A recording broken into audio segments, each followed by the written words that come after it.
I begged the headmaster to waive a $150 late fee. He handed me an expulsion letter, checked my background, and choked. You control a $500 million trust? But before I explain how a broke single mom who was counting pennies for gas suddenly possessed enough wealth to buy this entire zip code, hit that subscribe button, give this video a thumbs up, and buckle up for the most satisfying reality check you will ever hear. The mahogany grandfather clock in the corner of Headmaster Hawthorne's office ticked with an agonizing, heavy rhythm. Every tick felt like a hammer against my skull. I sat rigidly on the edge of a genuine leather armchair that probably cost more than my car, trying to hide my scuffed, clearance rack loafers beneath the hem of my faded slacks. Oakcroft Academy was a fortress for the ultra-rich, a private prep school where the parking lot looked like a luxury European car dealership. My son, Leo, was the only student there who rode the public bus. He was a certified genius, a 12-year-old prodigy attending on a full academic scholarship, but full scholarship didn't cover the ridiculous incidentals, the mandatory organic cafeteria plan, the imported athletic uniforms, and the arbitrary administrative fees. Today, it was a $150 late fee for a field trip form. I had submitted 2 days past the deadline because I had been working a double shift at the diner just to keep our electricity on. Mr. Hawthorne, please, I pleaded, my voice tight with a mixture of exhaustion and profound humiliation. I dug into my worn, imitation leather purse and pulled out a crumpled wad of bills, 320s, a 10, and a handful of singles.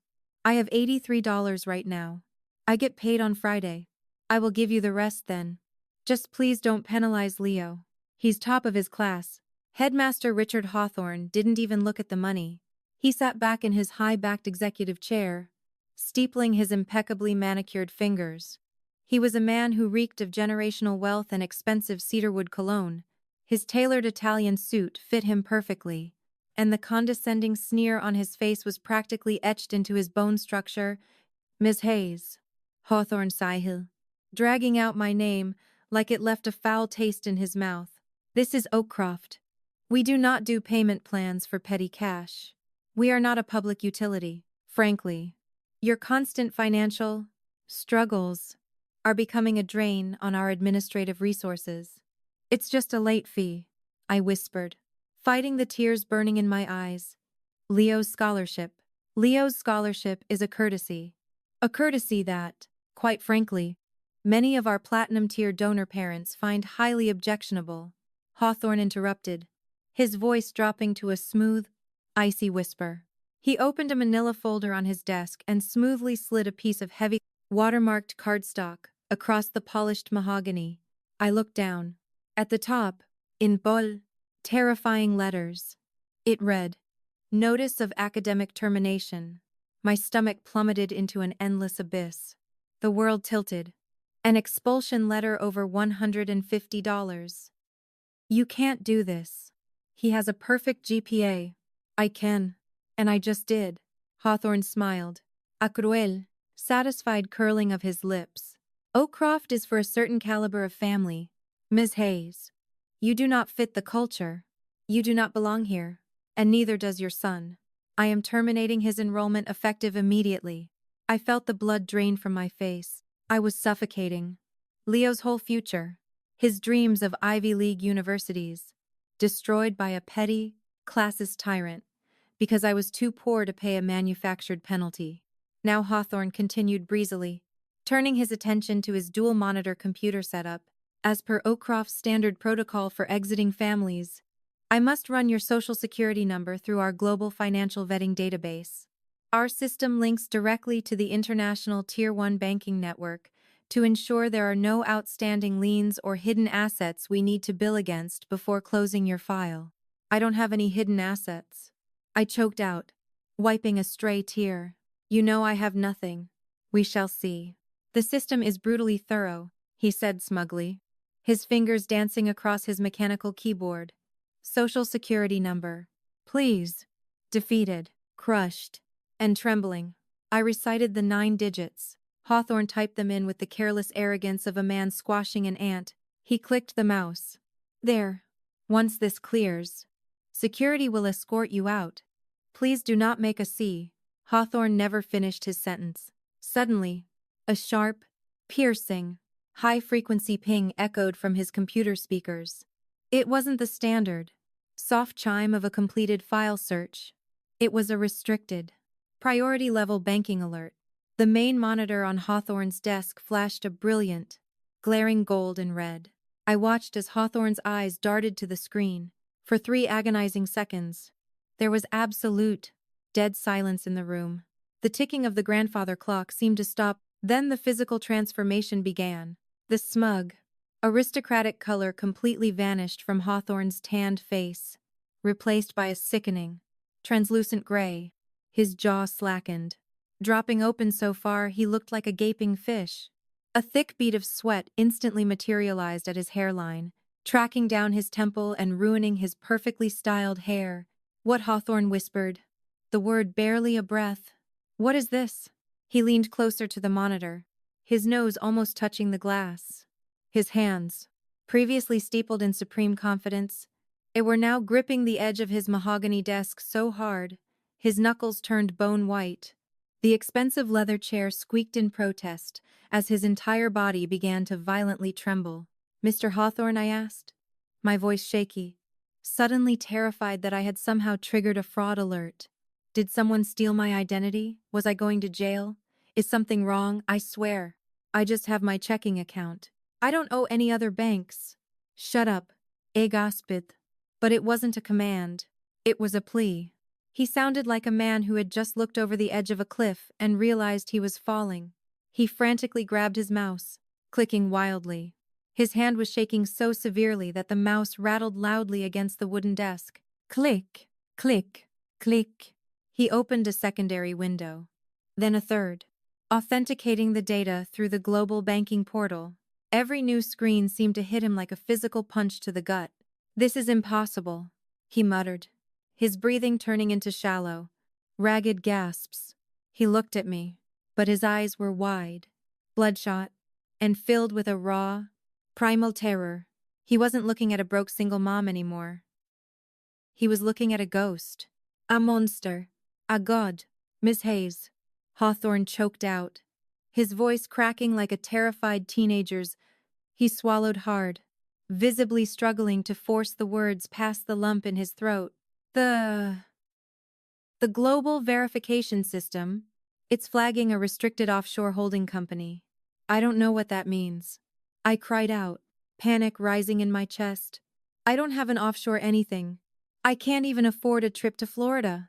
Hawthorne slowly turned his monitor around so I could see it. The screen was dominated by a massive, gold-embossed crest of an international private wealth management firm I had never heard of. Below it, attached directly to my name and social security number, was a bold, blindingly bright string of numbers. "Miss Hayes," Hawthorne wheezed, practically shrinking into his chair, looking at me with absolute, paralyzing fear. You control a $500. Ling ling ling ling ling ling. 00 trust. $500 million. Fully liquid. Unrestricted. I stared at the screen. Wu bai mei yuan ling ling ling. Ling ling ling ling ling. The room started to spin. The crumpled $83 in my lap suddenly felt like a sick, twisted joke. I looked from the impossible number on the screen to the terrified, sweating, trembling man who, just 60 seconds ago, I had tried to ruin my life over pocket change. I wasn't a charity case anymore. I was a financial titan. And Richard Hawthorne had just handed me an expulsion letter. To understand the sheer, earth-shattering gravity of that moment, to understand why seeing the number $500, ling ling ling ling ling ling, 00 on that screen, felt less like a lottery win and more like divine retribution. You have to rewind just 72 hours. Life before that Tuesday morning was a masterclass in survival. My name is Maya, and my reality was built on a razor's edge of financial panic. While the mothers of Oakcroft Academy were stressing over which Aspen ski resort to book for the winter, my biggest daily crisis was deciding which utility bill I could afford to pay late without getting disconnected. Just 3 days earlier, I had been sitting at the chipped laminate table in my tiny 2.8 Drafty. One-bedroom apartment. It was 11:00 p.m. I had just finished an agonizing 10-hour shift waitressing at a diner on the other side of town, and my feet throbbed with a dull, heavy ache. In front of me was a bowl of 99-cent instant chicken ramen. I remember staring at the greasy broth, mentally calculating my checking account balance. Shisimeyu Bashar. That was my entire safety net. That was the buffer between my family and absolute ruin. I ate the cheap noodles in silence so I wouldn't wake Leo. My son was asleep in the only bedroom, his desk covered in advanced calculus textbooks and astrophysics notes. He was 12. He was my entire world, as a brilliant, shining light of potential trapped in the gravitational pull of my poverty. When Oakcroft offered him a full academic ride, I wept with joy. I thought it was our ticket out. I didn't realize it was a ticket into a gilded cage where we would be daily targets for the ultra-rich. The true nightmare of Oakcroft wasn't the curriculum. It was the culture. And the undisputed queen of that toxic culture was Eleanor Vance. Eleanor was the PTA president, a walking epitome of suburban elitism, who drove a $140,000 matte black Range Rover and carried Hermes bags that cost more than I made in 3 years. She had the kind of sharp, predatory smile that only came from generational wealth and a total lack of empathy. Her son, Bradley, was a grade A bully who was failing algebra. Yet Eleanor walked the halls of the academy like she owned the very bricks. 2 days before my meeting with Hawthorne, Oakcroft hosted its annual spring charity bake sale in the school's manicured courtyard. It was mandatory for all parents to contribute. I didn't have the time to bake, nor did I have the money for artisanal, organic ingredients. Desperate and exhausted, I had stopped at a discount grocery store and bought 2 plastic tubs of $3 noisette chinois sugar cookies, transferring them to a glass plate to make them look somewhat presentable. I slipped into the courtyard, hoping to drop off the plate and leave unnoticed. But Eleanor possessed a radar for anything she deemed ghetto. "Oh, Maya, stop right there." Eleanor's voice sliced through the chatter of the courtyard like a silver stiletto. I froze. A group of heavily Botoxed, diamond-clad mothers turned to look at me. Eleanor strutted over, her high heels clicking menacingly on the cobblestones. She looked me up and down, her eyes lingering with obvious disgust on my frayed retail uniform and my scuffed shoes. Then she looked at the plate in my hands. "Are those artificial preservatives I smell?" Eleanor asked loudly, ensuring the entire courtyard could hear. She picked up one of the cookies with 2 manicured fingers, examining it as if it were a biohazard. "Maya, sweetie, this is a charity event for the new equestrian center. We have local French patisseries donating gold leaf macarons. And you brought? What is this discount mart specials?" My face burned with a hot, prickling shame. "I'm sorry, Eleanor. I worked a double shift. It was all I could manage on short notice." Eleanor dropped the cookie back onto the plate with a dramatic sigh. "Oakcroft isn't a soup kitchen. Maya, it's an elite institution. If you can't uphold the standards of this community, perhaps you shouldn't be forcing yourself into it." The other mothers snickered behind their manicured hands. I wanted the ground to open up and swallow me whole. I forced a polite apology, left the plate on a back table, and practically ran toward the exit. But as I rounded the corner near the administrative wing, I stopped dead in my tracks. The door to Headmaster Hawthorne's office was slightly ajar, and I recognized Eleanor's shrill voice echoing from within. She had followed me inside. "I am sick of looking at her." "Richard," Eleanor was hissing. "She brings down the entire prestige of the academy, and her son Leo is making the other boys look bad. Bradley's confidence is completely shattered because he's constantly being outperformed by some charity case from the projects." "Eleanor, I understand your frustration," Hawthorne's smooth, oily voice replied. "But the boys' test scores are flawless. The board likes having a diversity metric on paper. It looks good for our tax status." "I don't care about the tax status," Eleanor snapped. "The Montgomerys are moving here from Connecticut next month. They are legacy donors. Richard, they want a spot for their son, and the 7th grade is capped. You need to make room. Find a reason. A dress code violation." A behavioral issue. I don't care. Get rid of the poor kid. There was a brief pause. Then Hawthorne sighed. I will scour their file. Eleanor. They are severely financially strained. I'm sure I can find a technicality. The mother is bound to miss a payment on one of the ancillary fees soon. When she does, I'll process an immediate expulsion for breach of contract. We will handle the charity case. I stood in the hallway, my blood running cold. They weren't just mean. They were actively conspiring to destroy my son's future, just to make room for another rich kid. They viewed my poverty as a weapon they could use to cleanly eliminate us. That was why, when the $150 late fee for the mandatory geology field trip hit my account the next day, I panicked. It was an automated fee, buried in an email I hadn't seen until it was too late. I overdrafted my bank account, trying to pull the cash together. I begged my manager for an advance. I scraped the floorboards of my car for quarters. I managed to get $83. It wasn't enough. Hawthorne had found his technicality. He thought he had won. He thought he was squashing an insignificant insect who had no power, no voice, and no means to fight back. He thought the system was perfectly rigged in his favor. But as I sat in his office, staring at the flashing screen and the terrified and sweating face of the man who had just tried to ruin my life, I realized the rules of the game had just violently changed. The universe hadn't just given me a shield, it had handed me a nuclear launch code. I didn't say a single word to Headmaster Hawthorne. I didn't have to. The man was practically hyperventilating in his $3,000 Italian suit, his eyes glued to the blindingly bright screen that displayed my impossible new reality.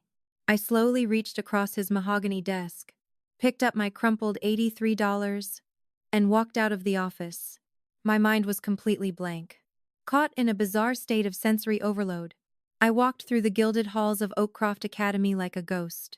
I got into my 2008 Honda Civic, a rusted bucket of bolts, with a perpetually blinking check engine light, and sat behind the wheel for a solid 5 minutes. Staring at the steering wheel, $500 million. My brain violently rejected the concept. It was a glitch. A cyber attack. A massive, catastrophic banking error. And worse, when the federal authorities realized some broke waitress had suddenly been flagged with the GDP of a small island nation, they would assume I was laundering cartel money. My brief moment of triumph in Hawthorne's office instantly evaporated into sheer, unadulterated terror. I was going to be arrested. I was going to federal prison. And Leah would go to foster care. I jammed the key into the ignition, the engine sputtering to life with a pathetic wheeze, and drove straight to my local bank. The First Continental branch on 4th Street was the polar opposite of Oakcroft Academy. It had flickering fluorescent lights, stained gray carpets, and smelled faintly of cheap coffee and desperation. There were only 2 tellers working. I stood in the short line, nervously twisting the strap of my cheap imitation leather purse. When it was my turn, I walked up to the bulletproof glass window. The teller, a young guy named Kyle who looked bored out of his mind, barely glanced up from his phone. "Hi," I croaked, my throat dry. I need to check on something. A balance inquiry. I think there's been a massive error with my social security number. Someone at my son's school ran it, and it flagged a trust. Ku Sai-hil, clearly annoyed at having to do actual work. "Slide your ID and debit card," he mumbled. I pushed my worn, cracked debit card and my driver's license under the glass slot. Kyle typed my information into his terminal with lazy, heavy keystrokes. "Okay, checking your standard accounts. Checking is at $14.82. Savings is closed," Kyle stated dryly. "Let me run the global search function to see what popped up." He hit the enter key. I watched Kyle. For a split second, he looked bored. Then his eyes widened slightly. He blinked hard, leaning closer to his monitor. He tapped the screen with his finger, as if trying to wipe away a smudge. He pressed a few more keys. A distinct, loud beep echoed from his terminal. Kyle's mouth slowly fell open. He looked up at me, his eyes darting frantically between my frayed uniform, my tired face, and the screen. He swallowed audibly. "Mom?" Kyle stammered, his voice suddenly an octave higher. I I don't have the security clearance to look at this, to look at what I pleaded, panic rising in my chest. Is it fraud? Please tell me I'm not in trouble. I need to get the branch manager. Right now, Kyle whispered, practically sprinting away from the glass. My stomach tied itself into brutal knots. The branch manager was a man named Mr. Gable. I knew Gable well. Just 6 months ago, I had sat in his cramped, glass-walled office, practically begging him for a $500 microloan to fix my car's transmission so I wouldn't lose my diner job. Gable had looked at me with an expression of pure, unadulterated contempt. He had denied the loan, condescendingly telling me that my financial profile was a liability and that the bank wasn't a charity. A moment later, the heavy wooden door behind the teller counter swung open. Mr. Gable stormed out. He was a balding, pompous man who wore suits that were slightly too tight to project authority. He looked annoyed, glaring at Kyle for pulling him away from his office. What is the issue? Kyle, I am on a conference call. Gable snapped, marching up to the terminal. Look at the screen. Mr. Gable, Kyle said, his voice trembling. Look at the primary beneficiary tag. Gable huffed indignantly and leaned over the keyboard. He glanced at the monitor. The transformation was even more spectacular than Hawthorne's. Gable physically recoiled, staggering backward, as if the computer monitor had just electrocuted him. His ruddy, arrogant face instantly turned the color of spoiled milk. His mouth worked soundlessly, opening and closing like a suffocating fish. He grabbed the edge of the counter to steady himself, his knuckles turning white. This is an Apex tier secure routing number. Gable wheezed, his eyes bulging out of his skull.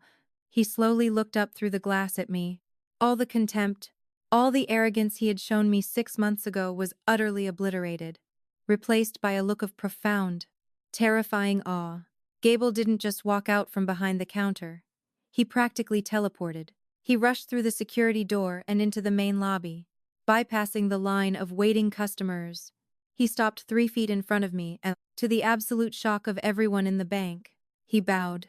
He actually bowed his head. Ms. Hayes, Gable choked out, sweat visibly beading on his bald scalp. I am so profoundly sorry you had to wait in line. Please, come with me immediately. We cannot discuss this out here. Before I could protest, Gable was ushering me past the standard glass offices, past the loan department, to a heavy, unmarked steel door at the very back of the bank that I had never noticed before. He placed his thumb on a biometric scanner. The door clicked open, revealing a breathtakingly luxurious, soundproof VIP suite. It had rich mahogany-paneled walls, plush leather sofas, and a private wet bar. It looked like it belonged in a high-end country club, not a rundown local bank branch. Please, sit anywhere. May I get you sparkling water, champagne?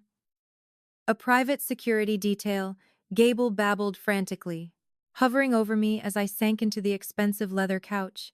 I don't want champagne, I cried, gripping the edge of the cushions. Mr. Gable, please. You have to fix this. I don't know where that money came from. I'm a waitress. I make $12 an hour. If the IRS thinks I stole this, I'll go to prison. Prison, Gable gasped, looking at me as if I had just spoken a foreign language. He rushed to a secure tablet on the mahogany table, synced his credentials, and turned it toward me. Ms. Hayes, no one is arresting you. You are practically untouchable. This isn't a glitch. This isn't an error. I stared at the tablet. There it was again, the golden crest of the offshore wealth management firm, and beneath it, my name in bold, capital letters.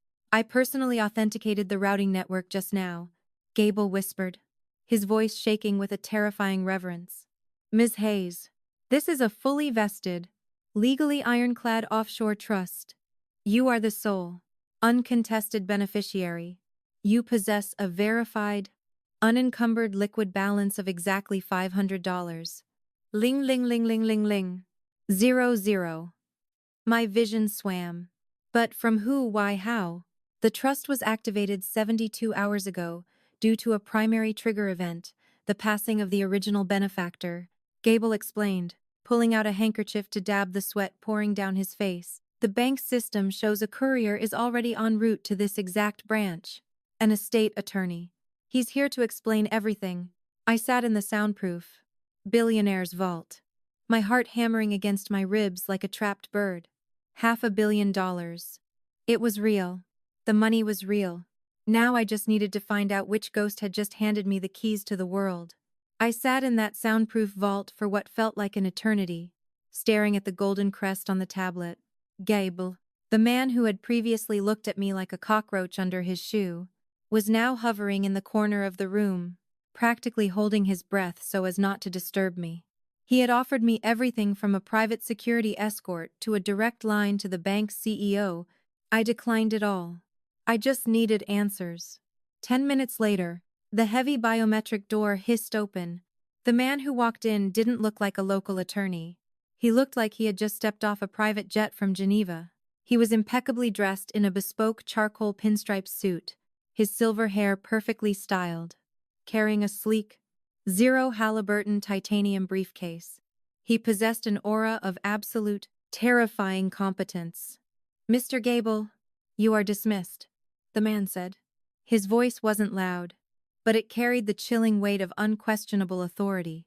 Gable didn't hesitate. He nodded frantically, bowed to me one last time, and scurried out of the VIP room like a frightened rat, the heavy steel door clicking shut behind him. We were entirely alone. The man walked over to the mahogany table and set down his briefcase. "Miss Hayes, my name is Sterling. I am the senior managing partner of Sterling, Vance and Associates, and the primary executor for the estate of my late client. It is a profound honor to finally meet you." "Your client," I whispered, my voice trembling. "Mr. Sterling, please. There has to be a mistake. I don't know any billionaires. I don't have rich relatives. I'm a waitress." Sterling offered a gentle, almost sad smile.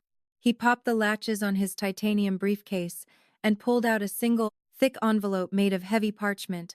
It was sealed with dark crimson wax, stamped with a crest I didn't recognize. He slid it across the polished table toward me. "There is no mistake," Maya Sterling said softly. "My client was very specific. He spent the last 5 years of his life conducting a very quiet, very thorough test of humanity. And you were the only person who passed." I stared at the wax seal. "Who was he?" "Think back, Miss Hayes. For the past 5 years, every Sunday morning, before your double shift at the diner, where did you go?" My brow furrowed in confusion. I went to the Sunny Pines Care Facility. It's a state-funded nursing home on the east side. I volunteer there. I read to the residents, because most of them don't have families who visit. I do it to teach my son, Leo, about empathy. "And who did you read to?" Sterling pressed. The image instantly flashed in my mind. A frail, bitterly angry old man, sitting in a peeling vinyl wheelchair by a dusty window. He had a scowl that could curdle milk, a charpetung, and a reputation for throwing his pureed food at the nurses. No one wanted to be near him. His name was Arthur. For 5 years, I had sat beside Arthur's bed every Sunday. I brought him real Earl Grey tea in a thermos because he hated the tap water. I read him Hemingway, Stoic philosophy, and old historical biographies. He rarely said thank you. He mostly just grunted, complained about the weather, and insulted the nursing staff. But over time, I noticed he stopped throwing things when I was there. He listened quietly. He was just a forgotten pensioner, waiting to die in a sterile room smelling of bleach and despair. He passed away 3 days ago. I had cried in my car when the head nurse told me. "Arthur," I breathed out, utterly bewildered. "Arthur Pendleton. Mr. Sterling." Arthur didn't have a dime. He was on state-subsidized Medicaid. He didn't even own his own television. Sterling let out a low, rich chuckle that echoed in the vault. "Arthur wasn't a destitute pensioner, Ms. Hayes. He was Arthur Vance Pendleton, the architect of one of the most ruthless and lucrative offshore hedge funds in Wall Street history." My jaw practically hit the floor. The room spun. "What?" "Arthur was a titan in the 80s and 90s, Sterling explained, pacing slowly around the room. He built a financial empire that spanned 3 continents. But as he grew older, he realized a tragic truth. His immense wealth had poisoned his bloodline. His children and grandchildren were greedy, vicious vultures, waiting for him to die so they could carve up his estate. They didn't love him. They loved his portfolio. Sterling paused, looking out the reinforced glass window into the bank lobby. So Arthur decided to play a final game. 5 years ago, he liquidated his primary assets, moved $500 million into an impenetrable, blind offshore trust, and legally declared bankruptcy. He allowed his family to believe he had lost everything in bad overseas investments. He watched as his children abandoned him instantly. They refused to pay for a private care facility. They dumped him in the cheapest, most run-down state home they could find and never visited him again. Tears welled up in my eyes. The sheer cruelty of it was staggering. He was testing them. He was testing the world. Sterling corrected, turning back to me. He wanted to know if anyone, anywhere, possessed genuine, unselfish kindness. He sat in that terrible room, acting like a miserable, penniless wretch. And then, you walked in. I looked down at the wax-sealed envelope. My hands were shaking so badly, I could barely break the seal. I pulled out a single sheet of heavy stationery. The handwriting was sharp, jagged, and unmistakably Arthur's. Maya, if you are reading this, it means my heart finally gave out, and that pompous lawyer Sterling actually did his job. For my entire life, everyone who smiled at me wanted something in return. Everyone who poured my tea was waiting for a tip. But you are a magnificent fool. Maya, you brought me decent Earl Grey. You read me The Old Man and the Sea. You dragged your brilliant, exhausting son into a miserable place just to keep a dying old ghost company. And you did it for absolutely nothing. You were drowning in poverty. Yet you gave me your most precious asset, your time. My wretched blood relatives will get nothing but a box of my old suits. I have ensured the trust is ironclad, heavily encrypted, and entirely immune to probate challenges. You are the sole beneficiary. It is yours. Maya, all of it.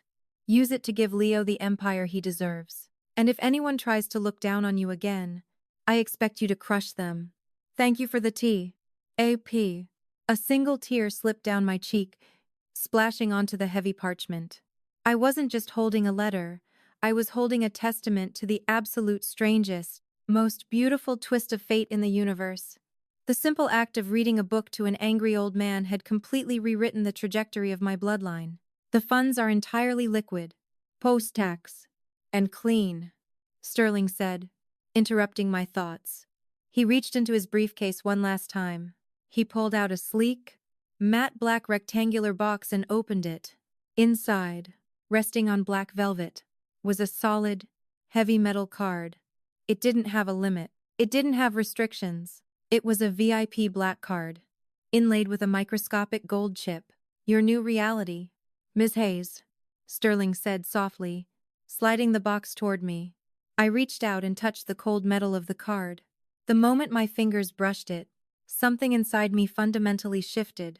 The panic, the fear of the IRS, the terror of poverty, it all evaporated like mist burning off in the morning sun.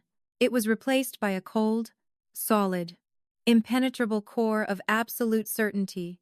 I thought of my tiny, freezing apartment. I thought of the $83 I had scraped together. And then, I thought of Eleanor Vance and Headmaster Hawthorne. They had built a world designed to crush people like me. They took pleasure in my desperation. They were planning to ruin my son's life to appease a wealthy donor.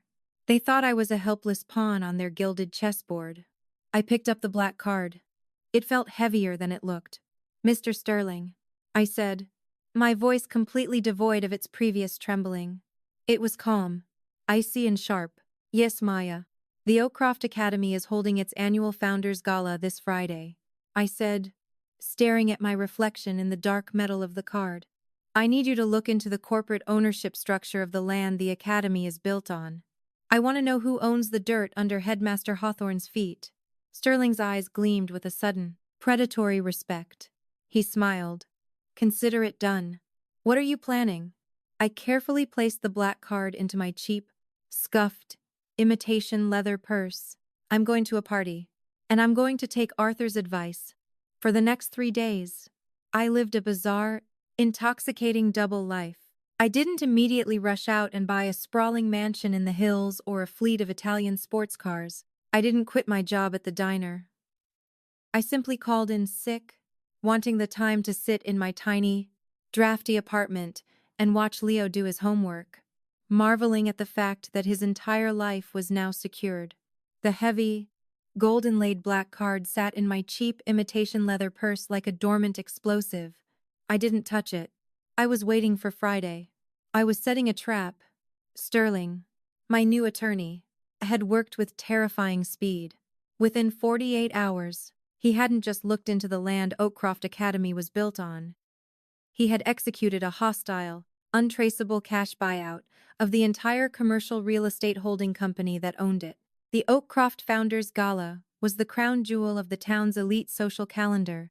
It was held at the Grand Sterling Country Club, a sprawling, opulent estate that practically radiated old money and exclusivity.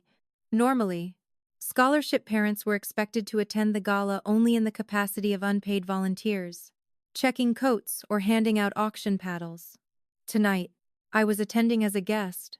I drove my rusted 2008 Honda Civic up the winding, tree-lined driveway of the country club, ignoring the horrified look of the teenage valet as I parked it sandwiched between a pristine silver Bentley and a cherry-red Ferrari.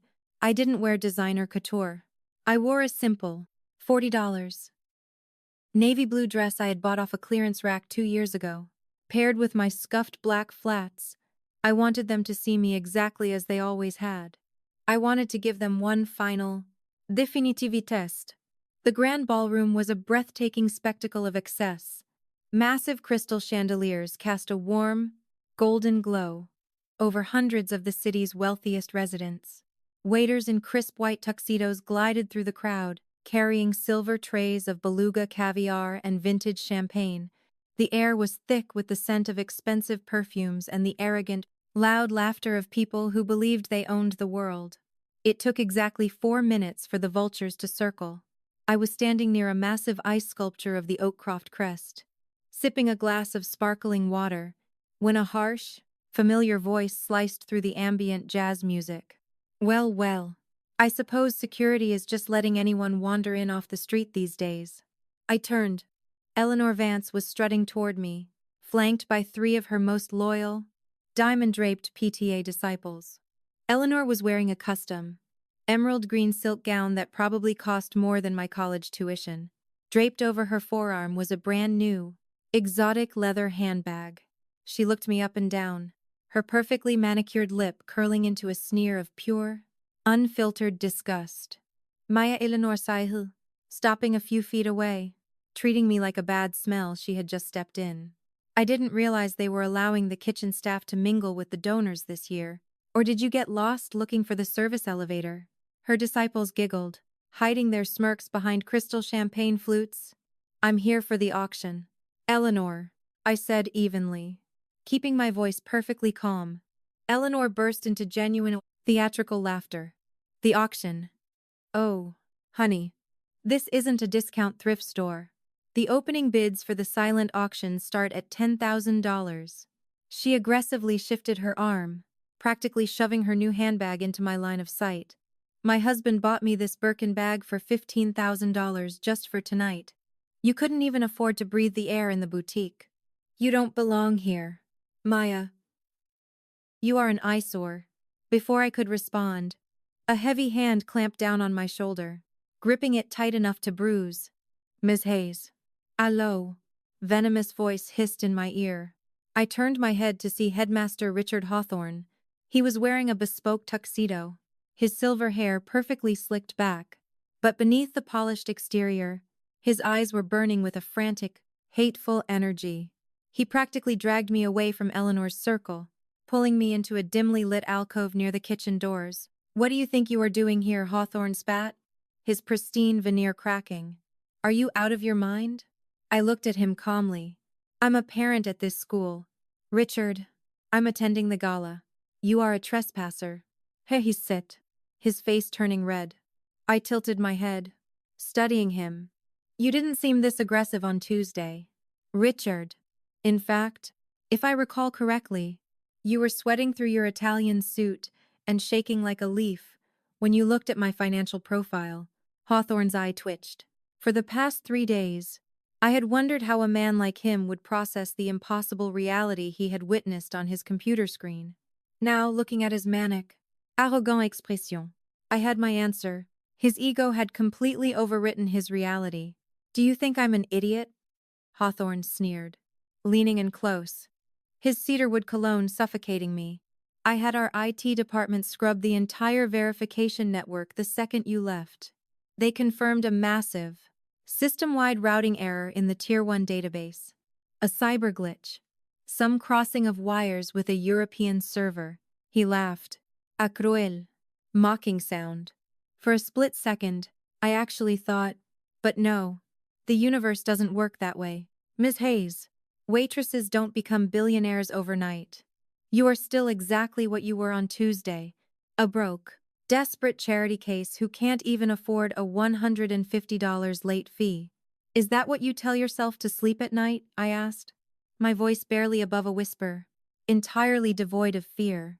Hawthorne's face darkened into a mask of pure malice. He pointed a perfectly manicured finger directly at my chest. Listen to me very carefully. You pathetic woman. Tonight is the most important fundraising event of the decade. The Montgomery family is here, and to assure them that Oakcroft maintains its standard of absolute exclusivity, I am going to walk onto that stage in 20 minutes and publicly announce a reallocation of our scholarship program. He smiled, showing his pristine white teeth. I am going to announce Leo's departure to a room full of applause. I am going to publicly expel your son, and there is absolutely nothing you can do to stop me. Now get out of my sight before I have security physically throw you into the street. Hawthorne turned on his heel and stormed away, disappearing into the sea of billionaires and socialites, adjusting his bow tie as he went. A few days ago, that threat would have broken me. It would have sent me running to the bathroom to cry, begging him for mercy, terrified for my son's future. But tonight, I didn't feel fear. I didn't feel shame. As I watched Hawthorne schmooze with the wealthy elite and watched Eleanor Vance flaunt her wealth while mocking my existence, I just felt a profound, chilling sense of peace. They had failed the test. Every single one of them. They were utterly devoid of humanity, blinded by their own arrogance, and entirely unaware that they were dancing on a floor made of dynamite. I reached into my cheap, scuffed purse. My fingers brushed the cold, heavy metal of the black card. I smoothed down the fabric of my $40 dress. I took a deep breath and began walking slowly toward the front row of the auction stage. It was time to show them what an apex predator actually looked like. The grand crystal chandeliers hanging from the vaulted ceiling of the ballroom slowly dimmed to a warm, theatrical glow. The string quartet stopped playing. A single, brilliant spotlight illuminated the center stage, and a hush fell over the sea of billionaires, hedge fund managers, and trust fund socialites. Headmaster Richard Hawthorne stepped up to the acrylic podium, looking every bit the arrogant king surveying his gilded kingdom. He adjusted his bespoke bow tie. A smug, self-satisfied smile plastered across his face. Down in the front row, Eleanor Vance sat at the most expensive VIP table.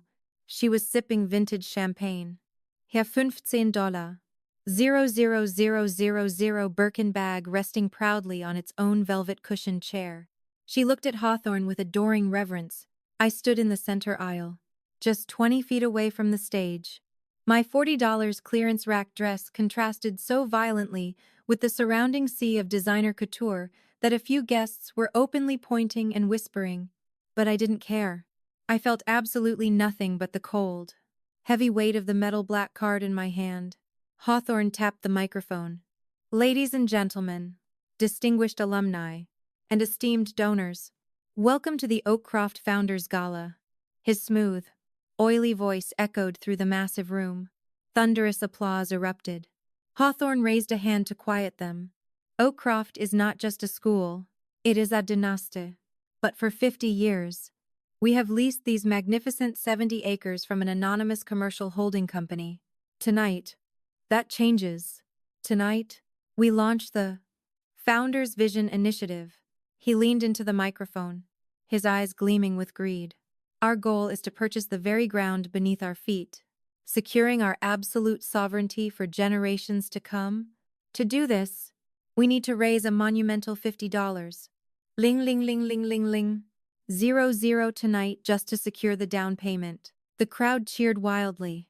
Eleanor Vance practically swooned.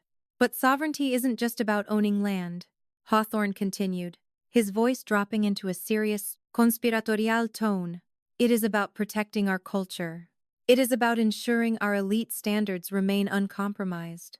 Hawthorne's eyes scanned the crowd and locked directly onto me.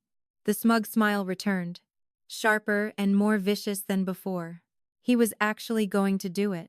He was going to use this moment of peak triumph to publicly destroy my son. Recently, the Academy has allowed certain charitable experiments to dilute our prestige. Hawthorne sneered into the mic, staring right at my face. Tonight, I am pleased to announce that Oakcroft is returning to its roots, effective immediately. We are reallocating our scholarship funds and terminating the enrollment of those who simply do not fit our financial and social caliber. I didn't wait for him to say Leo's name. I took a step forward, my cheap flats making no sound on the plush carpet, and walked directly up the small staircase onto the stage. I stepped right into the edge of the spotlight. A collective, horrified gasp rippled through the ballroom of 500 elites. Eleanor Vance bolted upright in her chair, her jaw dropping in sheer outrage. Security, Hawthorne barked, his face flushing violently red as he stepped back from the podium. Get this woman off my stage? She is a trespasser. Remove her immediately. Two massive security guards in black suits started sprinting down the aisles toward the stage. I didn't flinch. I didn't run. I calmly raised my right hand, holding up the solid, gold-inlaid black card. The brilliant stage light caught the heavy, dark metal and the microscopic gold chip, casting a blinding reflection directly into the front row. I wouldn't do that. Richard, I said, leaning forward and speaking directly into his microphone. My voice was eerily calm, cutting through the rising panic in the room like a scalpel. Because if those guards lay a single finger on me, I will have them arrested for assaulting their landlord. The guards froze at the edge of the stage, instinctively sensing the terrifying authority in my voice. The ballroom fell into a dead, suffocating silence. Hawthorne scoffed, though a tiny bead of sweat suddenly appeared on his forehead. What kind of insane delusion is this? You are a diner waitress. You couldn't afford a $150 late fee. You just asked this room for $50 million to buy the land this academy sits on. Richard, I said, my voice echoing off the vaulted ceilings. You told them it's owned by a commercial holding company, Apex Holdings. To be exact, from the dark wings of the stage, Mr. Sterling emerged. The senior managing partner looked like a lethal weapon in his charcoal pinstripe suit. Murmurs instantly broke out among the billionaires in the crowd. Many of them recognized Sterling as one of the most ruthless, expensive estate attorneys on the eastern seaboard. Sterling walked up to the podium, ignoring Hawthorne completely, and handed me a thick, leather-bound legal folio. I opened it and slapped the heavy, notarized stack of papers directly onto Hawthorne's acrylic podium. I am the sole proprietor of Apex Holdings, I announced to the silent, breathless crowd. As of 9:00 a.m. yesterday morning, I bypassed your little fundraising campaign. I bought the entire 70-acre Oakcroft estate. In cash. Fa. 800. A 2. Ling ling ling ling ling ling. 0. 0. The sound of Eleanor Vance's crystal champagne flute, shattering against the marble floor, echoed like a gunshot. Hawthorne looked down at the documents. He saw the official state seals, he saw the transfer of deed, and he saw my name, Maya Hayes, printed in bold ink, next to a 9-figure purchase agreement. Then his trembling eyes darted up to the black card still in my hand. The delusion he had built in his head The desperate lie that my wealth was just a cyber glitch violently shattered into a million irreparable pieces. The physical collapse of Richard Hawthorne was spectacular, all the blood drained from his face, leaving him the color of wet ash. His knees actually buckled, forcing him to grip the edges of the podium to stay standing. His chest heaved as he started to hyperventilate. The arrogant king instantly reduced to a terrified Forley Dido, gasping peasant, staring up at a guillotine. "No," Hawthorne wheezed, spit flying from his lips. "No, this is impossible. You were begging me for pennies." "I wasn't begging you for anything." "Richard," I whispered, stepping so close to him he could probably smell the cheap detergent on my clothes. "I was giving you a test. I gave you $83 and asked for a fraction of basic human decency. And you failed." I turned away from his trembling, sweaty face and looked out at the crowd. The wealthiest people in the city were staring at me in absolute, paralyzing awe. They saw the black card. They saw Sterling. They realized, in one horrifying, earth-shattering moment, that the woman in the $40 clearance rack dress was vastly wealthier than all of them combined. I looked down into the front row.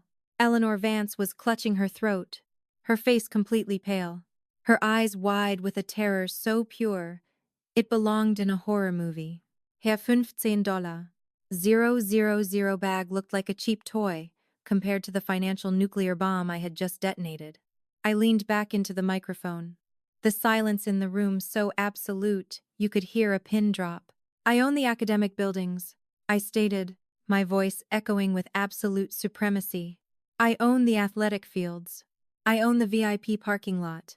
And Richard, I own the very floorboards you are sweating on." The silence in the grand ballroom was so absolute, so suffocatingly heavy, that I could actually hear the ragged, panicked breaths whistling through Headmaster Hawthorne's nose. 500 of the city's most powerful elite sat frozen in their plush chairs, entirely paralyzed by the sheer magnitude of the financial flex they had just witnessed. I turned my gaze away from the sea of billionaires and looked back at Hawthorne. He was gripping the acrylic podium so hard his knuckles were bone white, staring at me with the wide, terrified eyes of a man who realized he had just picked a fight with a hurricane. "Mr. Sterling," I said, my voice echoing crisply through the microphone. I didn't take my eyes off the sweating headmaster. "As the sole owner of the Oakcroft grounds and facilities, do I have the authority to terminate the Academy's operational lease?" Sterling stepped up beside me, adjusting his immaculate silk tie. "Absolutely. Ms. Hayes, you have the right to evict the Academy entirely, with immediate effect, or dictate any operational mandates you see fit. You are the absolute authority." A collective, horrified murmur swept through the crowd. These legacy donors, these hedge fund managers, suddenly realized that their children's prestigious education rested entirely in the palm of my hand. Hawthorne's legs finally gave out. He collapsed to his knees right there on the stage, the bespoke fabric of his Italian tuxedo pooling around him. He looked up at me, tears of pure, unadulterated terror spilling down his flushed cheeks. Miss Hayes, please," Hawthorne begged, his voice cracking, the microphone picking up every pathetic whimper. I made a mistake. I was under pressure from the board. I was trying to maintain standards. Please, don't close the school. My career, my pension." I looked down at the man who, just 3 days ago, had sneered at my worn-out shoes and tried to destroy my 12-year-old son's future over $150. I felt no pity. "I am not going to close the school, Richard," I said coldly. A wave of relieved sighs washed over the ballroom. "But I am going to clean it." I pointed down at the 2 massive security guards standing at the base of the stairs, the same guards Hawthorne had ordered to throw me out. "Gentlemen," I said to them, "you work for the property management company now, which means you work for me." The guards immediately straightened their posture, looking up at me with newfound respect, and nodded. "Before you escort this man off my property," I continued, turning back to Hawthorne, "he is going to do exactly as I say. Richard, grab the microphone." Hawthorne scrambled on his knees, his hands shaking so violently He almost dropped the mic. He held it up to his mouth, sobbing softly. "You are going to publicly apologize," I commanded, my voice dropping to a lethal, icy whisper. "Not to me. You are going to apologize to every single scholarship student you have ever belittled, marginalized, or threatened. You are going to admit that you are a small, classist bully who used your position to torment families who actually had to work for a living. Do it." Now Hawthorne swallowed hard.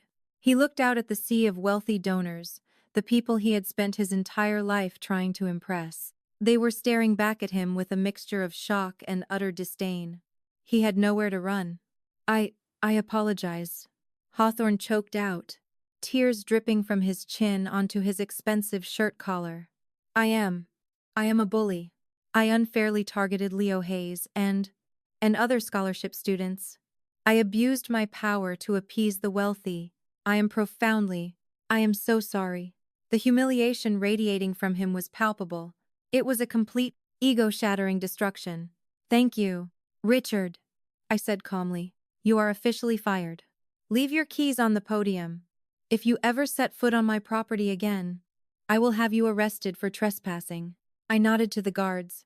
They marched up the stairs, grabbed Hawthorne by the armpits, and unceremoniously hauled the blubbering, disgraced headmaster off the stage and out of the ballroom. I took a deep breath, the heavy black card still resting in my hand, and turned my attention to the front row. Eleanor Vance was trying to make herself as small as possible behind her VIP table. Her face was the color of a ghost, and her hands were trembling so badly she couldn't even hold her glass of champagne. As my eyes locked onto hers, she visibly flinched. "Eleanor," I said softly into the mic. Her name echoed through the massive room. Every single head in the ballroom snapped toward her. The toxic PTA queen was suddenly stripped of all her armor, exposed in front of her entire social circle. She slowly stood up, trying to force a pathetic, trembling smile. Ms. Hayes."